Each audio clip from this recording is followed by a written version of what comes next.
અમેરિકામાં અસાયલમના કેસ લડનારા એક ભારતીય મૂળના ઇમિગ્રેશન એટર્નીને $4,70,000નો આકરો દંડ ફટકારવામાં આવ્યો છે. સૂરજ રાજ સિંઘ નામના આ દેશી લોયર પર અસાયલમના કેસોમાં 100થી પણ વધુ નકલી ડોક્યુમેન્ટ્સ કોર્ટમાં રજૂ કરવાનો આરોપ છે. આરોપી ન્યુયોર્કમાં પોતાનું કામકાજ ધરાવે છે, જેણે 54 જેટલા કેસમાં આ ગોલમાલ કરી છે. આઈસના જણાવ્યા અનુસાર સૂરજ રાજ સિંઘે જે ડોક્યુમેન્ટ્સ જમા કરાવ્યા હતા તે તમામમાં એક જ પ્રકારની કહાની જણાવાઈ હતી. મતલબ કે આ ભેજાબાજ વકીલે એકની એક સ્ટોરી માત્ર નામ બદલી તેના આધારે અસાયલમના કેસ ફાઇલ કર્યા હતા. સ્વાભાવિક છે કે આ લોયરનો ભાંડો ફૂટી ગયો છે ત્યારે તેને પોતાના અસાયલમના કેસ આપવાની સાથે હજારો ડોલર ફી ચૂકવનારા તેના ક્લાયન્ટ્સને પણ ગમે ત્યારે અમેરિકામાંથી ડિપોર્ટ કરવામાં આવી શકે છે. સૂરજ રાજ સિંઘની લિંક્ડઇન પ્રોફાઇલ પર ઉપલબ્ધ માહિતી અનુસાર તે દરેક પ્રકારના ઇમિગ્રેશન અને કોર્પોરેટ કેસ લે છે.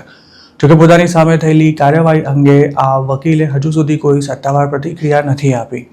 અસાયલમના કેસમાં લોલમલોલ ચલાવનારા કોઈ દેશી વકીલને દંડ ફટકારવામાં આવ્યો હોય તેવો આ બીજો કિસ્સો છે.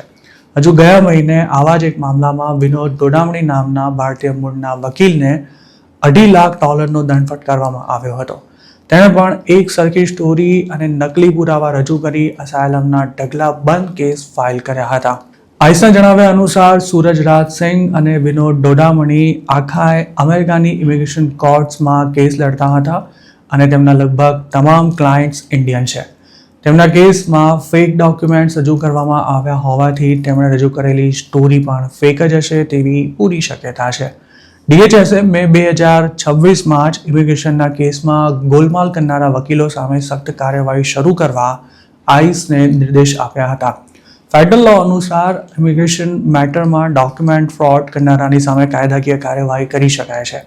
ટ્રમ્પ સરકાર હવે કોર્ટમાં પેન્ડિંગ પડેલા લાખો ઇમિગ્રેશન કેસને ફટાફટ પૂરા કરવા ચાહે છે ત્યારે અસાયલમના ફેક દાવા કરતા ઇમિગ્રન્ટ્સની સાથે તેમના વકીલો પર પણ તવાઈ બોલાવાઈ રહી છે. અસાયલમ મળી જશે તેવી આશા સાથે હજારો ઇન્ડિયન્સ મોંઘા વકીલો રોકીને બેઠા છે, જેમણે $50,000 જેટલી ફી ચૂકવ્યા બાદ પણ તેમના કેસના કોઈ જ ઠેકાણા નથી.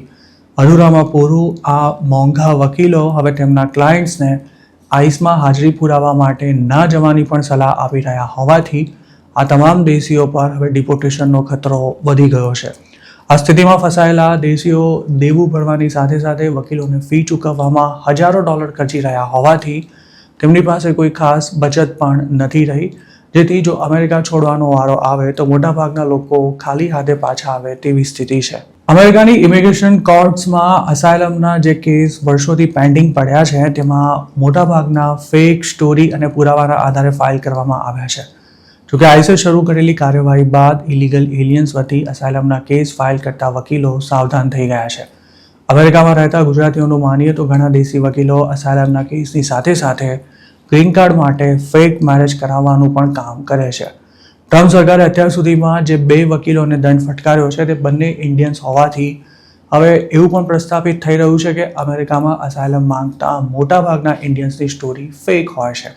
આ જ કારણે હવે ઇન્ડિયન્સ માટે અસાયલમ મેળવવું વધુ ને વધુ મુશ્કેલ બનવાનું છે.